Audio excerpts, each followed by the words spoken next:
ধ্বংস হতে থাকবে। বিজ্ঞানীরা এখনো এটিকে থামানোর চেষ্টা করে যাচ্ছে, কিন্তু এটা দিনের পর দিন বড় হয়েই যাচ্ছে। সব থেকে অদ্ভুত ব্যাপার হলো এত বড় একটা জিনিস এখনো ধামাচাপা দিয়ে রাখা হচ্ছে। তাহলে বিশাল মরুভূমির মাঝে এই নরকের দরজা খুলল কিভাবে? কবে নাগাদ এটি বন্ধ হবে? আর কেন মানুষেরা এটি কাছ থেকে দেখার পর রাতের বেলা আর ঘুমাতে পারেন না? বিজ্ঞানীরা আগেই জানতেন একদিন নরকের দরজা ঠিকই খুলবে, কিন্তু এটা যে মরুভূমির মধ্য দিয়ে খুলবে এটা তারা বুঝতে পারেনি। দূর থেকে দেখলে আপনার মনে হতে পারে এটা একটা আগ্নেয়গিরি, কিন্তু একটু কাছে গেলেই বুঝতে পারবেন এটা আগ্নেয়গিরি না, বড় বিশাল মরুভূমির মধ্যে তৈরি হওয়া কোনো গর্ত থেকে আগুন বের হচ্ছে। এর চারপাশে বেড়া দেওয়া আছে ঠিকই, কিন্তু এটা ধীরে ধীরে বড় হচ্ছে। আর এটাই বিজ্ঞানীদের সব থেকে বড় আতঙ্কের কারণ। এই আগুন থামানোর জন্য গত বছরও বিলিয়ন বিলিয়ন ডলার খরচ করেছে বিজ্ঞানীরা, কিন্তু এই আগুনের সমস্যা হলো এটা যতবার থামানোর চেষ্টা করা হয় ততই এটা বড় হতে থাকে। তুর্কমেনিস্তানের রাজধানী থেকে 260 কিলোমিটার দূরে কারাকুম মরুভূমিতে খুলেছে এই নরকের দরজা। এটা 70 মিটার চওড়া এবং 30 মিটার গভীর। এটার নাম দিয়েছেন বিজ্ঞানীরা ডোর টু হেল বা নরকের দরজা। এটাকে নরকের দরজা বলার কারণ হলো এই আগুন কোনোভাবেই থামানো যায় না।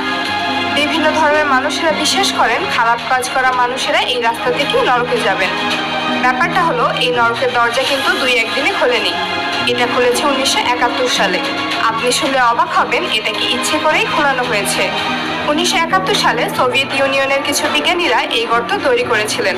তারপর তারা এই গর্তে আগুন ধরিয়ে দেন। সেই থেকে যে আগুন জ্বলছে সেই আগুন আজও নেভানো যায়নি। সব থেকে অদ্ভুত ব্যাপার হলো এই গর্ত তৈরি হওয়ার 50 বছর পরেও বিশ্বের অধিকাংশ মানুষরা এর ব্যাপারে কিছুই জানে না, কেননা সে দেশের সরকার এ ব্যাপারে কাউকে কিছু জানতেই দেয়নি। আপনি যদি এই গর্তের কাছে যান তাহলে কিছু অদ্ভুত শব্দ শুনতে পাবেন। যারা কাছ থেকে এই গর্ত দেখেছেন অনেকেই বলেন এটা শুধু আগুন না, এটা একটা অভিশাপ। এই গর্তের আশেপাশে অনেকেই রাত কাটানোর চেষ্টা করেছে। রাত গভীর হলে তারা বেশ কিছু অদ্ভুত শব্দ সেখানে শুনতে পায়।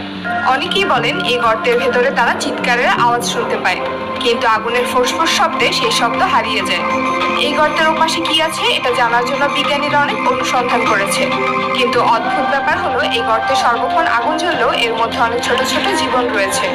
কিন্তু বিজ্ঞানীরা আসলে জানে না তারা এখানে ঠিক কিভাবে বেঁচে আছে। অনেক সন্ন্যাসীদের মতে এই গর্ত আরেকটু খুললেই দেখা যাবে নরক, যেখানে পাপের শাস্তি দেওয়া হবে। স্থানীয়রা এই গর্তের পূজা করে থাকে।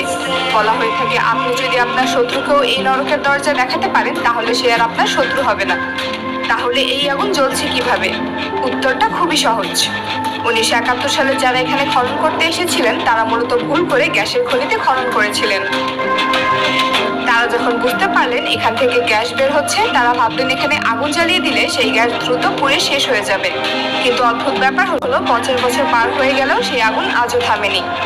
অবাক করার মতো ব্যাপার হলো বিশ্বের অনেক বড় বড় দেশ এই আগুন থামানোর অনেক চেষ্টা করেছে, কিন্তু কোনোভাবেই এই আগুন থামানো যায়নি।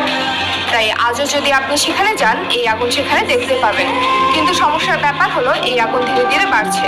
আশেপাশের মাটিও ধীরে ধীরে ধসে পড়ছে। হয়তো একদিন দেখা যাবে কয়েক শত কিলোমিটার এলাকা এই নরকের ভেতর ধসে গিয়েছে, আর তখন হয়তো আমরা কোনোদিন এই আগুন আর থামাতে পারবো না।